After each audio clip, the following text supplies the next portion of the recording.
আমরা অনেক সময় কিছু মানুষকে ক্ষমা করতে পারি না, কারণ তাদের অতিরিক্ত চাটুকারিতা আমরা বুঝে যাই। আসলে ভালো হতে গেলে এত কৌশল, এত ট্যাকটিক বা এত অভিনয়ের প্রয়োজন হয় না। যে সত্যিই ভালো সে এমনিতেই ভালো। মানুষের মনই তার আয়না, আর সেই আয়নার প্রতিফলন তার কথা ও ব্যবহারে প্রকাশ পায়। তাই যারা নিজেদের খুব চালাক চতুর মনে করে, অন্যের সঙ্গে ছলনা করে, তারা হয়তো ভাবে সবাইকে বোকা বানিয়ে দিচ্ছে।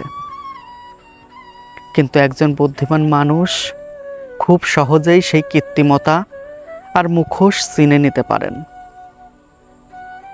এসব করে শেষ পর্যন্ত কি লাভ?